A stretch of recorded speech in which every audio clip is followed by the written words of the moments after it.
नीरज, कैसे हो? How's hello everything? Sachin. या बढ़िया चल रहा है सब। अभी ऑफिस से वापस आए हैं और आईपीएल का मैच शुरू होने के पहले कुछ बात हो जाए। या सो आज का जो हॉट टॉपिक था कि इस कोरोना, आपको पता है कई दिनों से चल रहा है, बट उसमें uh, सरकारें भी बहुत कुछ कर रही है और लोग भी बहुत कुछ कर रहे हैं अपने लेवल पे। बट हमने देखा है कि कुछ कंट्रीज में ये जल्दी रिकवर हुआ है, कुछ कंट्रीज में नहीं हुआ। जैसे यूरोपियन में टाइम लगा है, एशिया में कहीं कंट्रीज में जल्दी हुआ, इंडिया में भी बढ़ता ही जा रहा है। सो आपको क्या लगता है कि means what happened, means what impacted this things? क्या हुआ, किसकी वजह से ऐसा है, कैसा नहीं है? तो जस्ट शेयर यू। हाँ, ओके। बहुत बहुत ही बढ़िया टॉपिक है। सबसे पहली चीज तो इस पे बहुत सारे क्वेश्चन चल रहे हैं कि ये कोविड 19 कहाँ से आया। किसी ने बायो वार स्टार्ट कर दिया है या फिर किसी लैब से लीक हो गया है या फिर ये नेचर का बना हुआ है।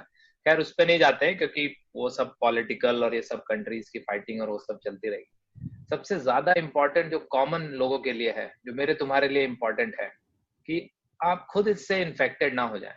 क्योंकि अभी तक कोई वैक्सीन नहीं है। बहुत सारे डॉक्टर बहुत सारे दावे वादे कर रहे हैं लेकिन किसी को भी इसके बारे में ठीक से पता नहीं है। कई बूढ़े लोगों को हुआ है। अमित शाह जी को देख लीजिए, उनको हुआ है वो फिर वापस सही हो गए। कई जवान लोगों को हुआ है, वो सही नहीं हो पाए। वो मतलब उनकी डेथ हो गई अनफॉर्चुनेटली।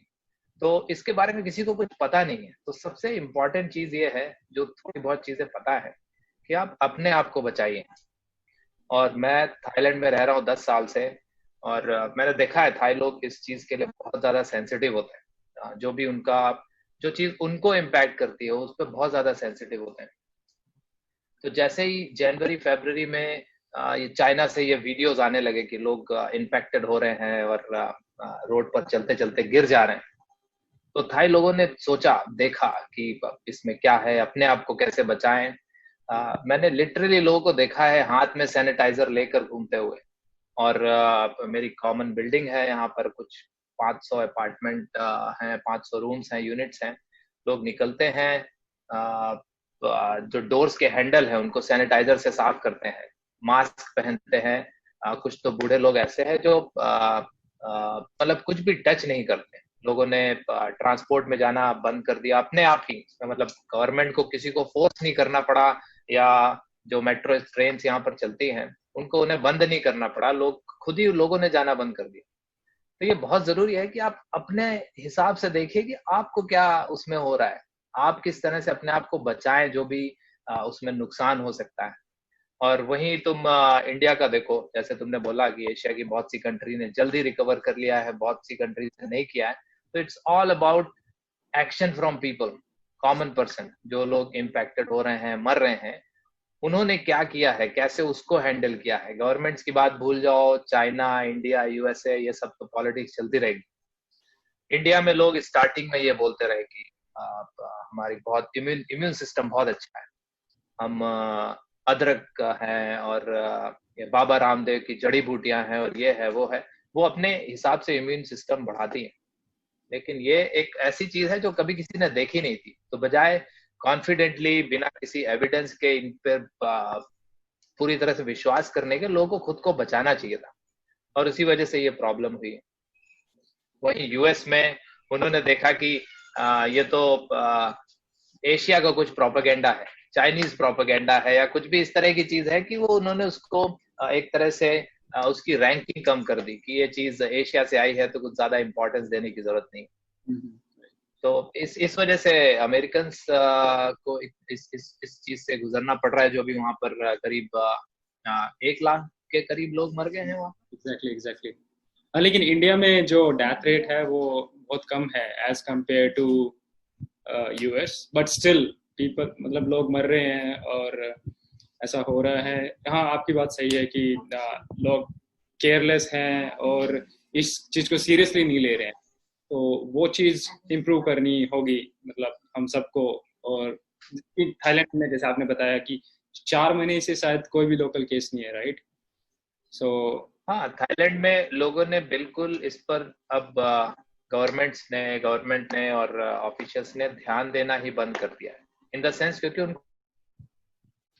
उनको पता है कि हम डिसिप्लिन है। अभी तो सब कुछ खुल गया। इनफैक्ट थाईलैंड इसलिए फेमस है इंडिया में, उनके बार्स और ये सारे नाइट लाइफ और क्लब, ऑलमोस्ट सारी चीजें खुल गई। और कंट्री फिर भी अभी भी लॉकडाउन है, यहाँ बाहर से टूरिस्ट नहीं आ रहे हैं। इससे कंट्री को बहुत लॉस भी हो रहा है, लेकिन इसमें थाई गवर्नमेंट की और थाई लोगों की भी बहुत तारीफ करनी होगी कि उन्होंने इसको बहुत अच्छे से कंटेन किया है, बिना कोई ज्यादा जैसे इंडिया में चल रहा है कि बहुत सारे हमको टेस्टिंग किट चाहिए, हमको वेंटिलेटर्स चाहिए, हॉस्पिटल्स की कमी है, बहुत सारी चीजें इंडिया में अचानक से निकल कर आई। और थाईलैंड कोई बहुत अच्छा नहीं है, उनके पास 2-3 सिटीज हैं, बैंकॉक है, चियांग माई है, इंडियन लोगों को पता होगा, पटाया है, फुकेट है, वो सारी चीजें हैं। मतलब फिर भी एक जो इंटरनेशनल सिटी जिसको बोल सकते हैं वो सिर्फ बैंकॉक है। और इतना ज्यादा इंफ्रास्ट्रक्चर इनके पास भी नहीं है। जब ये कंट्रोल कर सकते हैं अपने एक्शन से, तो इंडिया बिल्कुल कर सकती है। और ये आज से ही स्टार्ट कर सकते हैं। इसके लिए ऐसा नहीं कि बहुत लेट हो गया है और इंडिया में वेव 2 चल रही है, वेव 3 आने वाली है, बहुत सारी चीजें नहीं। आप खुद को इन्फेक्ट होने से बचाइए। जो वायरस है दिख नहीं रहा है, छोटा है, नाक और मुंह से आपके बॉडी के अंदर जाता है, तो आप बॉडी पे हाथ लगाना, अपने नाक मुंह में हाथ लगाना बंद करिए, लोगों से हाथ मिलाना बंद करिए, लोगों के इतने पास ना जाइए कि उनके जो खांसी या छींक से जो भी उनके जो एरोसॉल्स, जो छोटे ड्रॉपलेट्स निकलते हैं, आप उनके उसके संपर्क में आए। बस यही, ये छोटी सी चीज है, इसी चीज का ध्यान रखना है बस, और सब कुछ कंट्रोल हो जाएगा। एग्जैक्टली। सो उसके बाद आज एक और टॉपिक जो बहुत फेमस हो रहा है और लोग क्रिटिसाइज भी कर रहे हैं गवर्नमेंट को कि जीडीपी डाउन जा रही है और इंडियन इकोनॉमी जो है वो स्लैश जा रही है नीचे। सो मैं आपके व्यू जानना चाहता हूँ कि इंडिया में तो इकोनॉमी डाउन जा ही रही है, उसके अलावा अदर कंट्रीज में भी जा रही है या नहीं जा रही है, या इंडिया ही इम्पैक्टेड है, या इंडियन गवर्नमेंट ने कुछ गलत किया है, या फिर कोरोना ने इसको इम्पैक्ट किया है? ये भी एक बहुत बढ़िया टॉपिक। जीडीपी अपने आप में एक इतना बड़ा टॉपिक है कि गवर्नमेंट्स गिर जाती हैं इसके बेसिस पे, संभाल नहीं पाते हैं, गिर जाते हैं, और बहुत सारी चीजें होती हैं। और उसमें अगर कांग्रेस की गवर्नमेंट से शुरुआत की जाए तो वहां पर सब कुछ बैलेंस दिखता था कि वहां पे पेट्रोल प्राइस भी बहुत बैलेंस्ड है, पावर्टी लाइन से भी लोग ऊपर आ रहे हैं, घोटाले भी हो रहे हैं, और सरकारें बन रही हैं, गिर रही हैं, और सारी तरह की चीजें, एक तरह का बैलेंस चल रहा था। लेकिन अभी जो मोदी गवर्नमेंट आई है, स्टार्टिंग के 5 साल और अभी उनका सेकंड टेन्योर चल रहा है, इसमें यह है कि ये लोग राष्ट्रवाद और देश को पूरा बदलने की बात कर रहे हैं।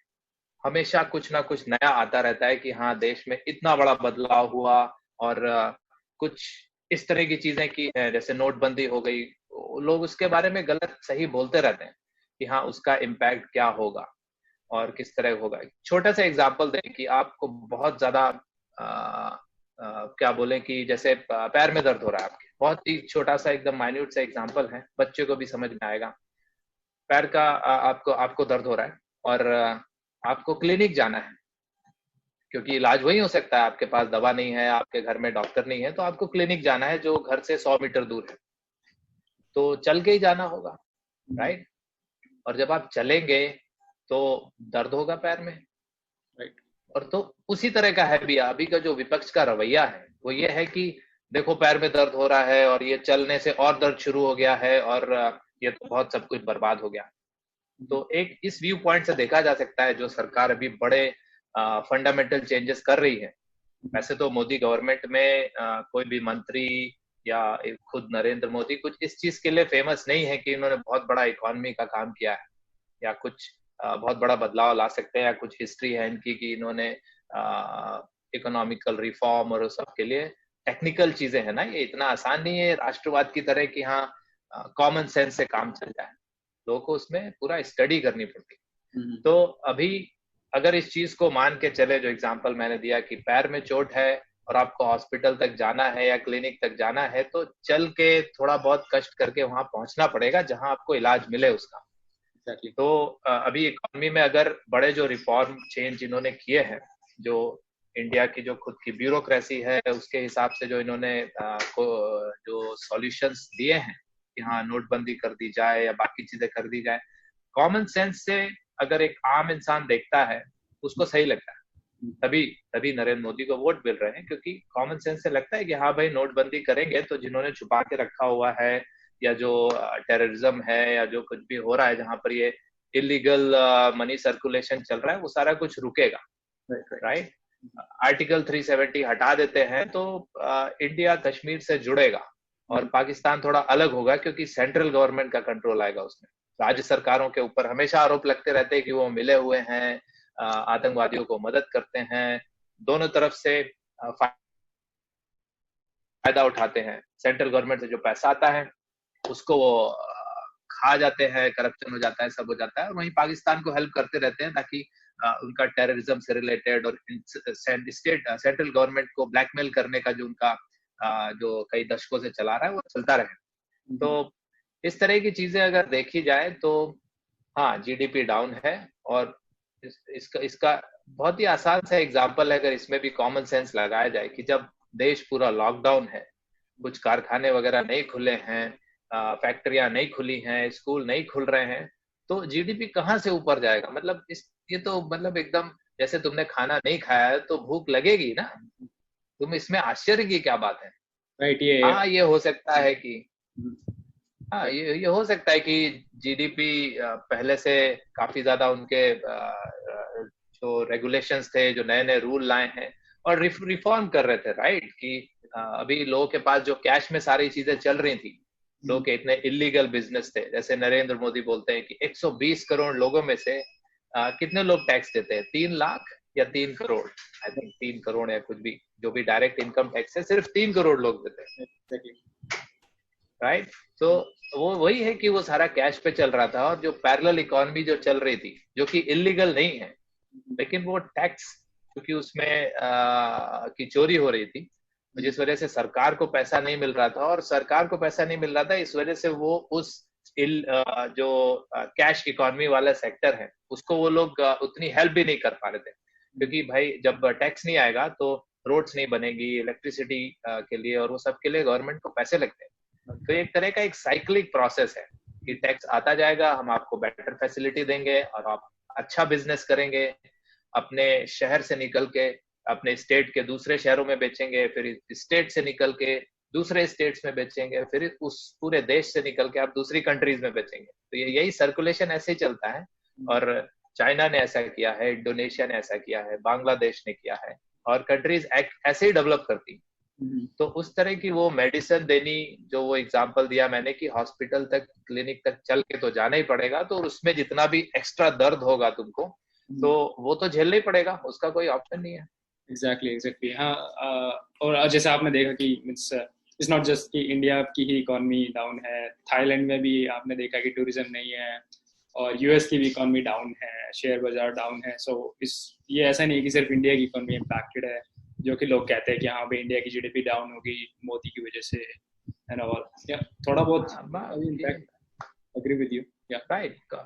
कॉमन सेंस है, आप बीमार हैं या बीमार हो सकते हैं क्योंकि बाहर ओले गिर रहे हैं, बारिश हो रही है, तो आप ऑफिस नहीं जाएंगे, उस दिन में भी आपको सैलरी ना मिले, आप अगर डेली वेजेस पे काम कर रहे हैं तो आपको पैसे नहीं मिलेंगे, लेकिन जान बचानी जरूरी है ना, कि इकोनॉमी को लोगों को झोंका नहीं जा सकता। अभी तो इंडिया में जितने लोग मरे हैं, वैसे तो बहुत ही कम आंकड़ा है ये, अगर वैसे बोलना नहीं चाहिए, लेकिन अगर इंडिया में जैसे रोड एक्सीडेंट होते हैं या कैंसर से या टीबी से जितने लोग रोज मरते हैं, उससे कहीं कम आंकड़ा है कोविड का।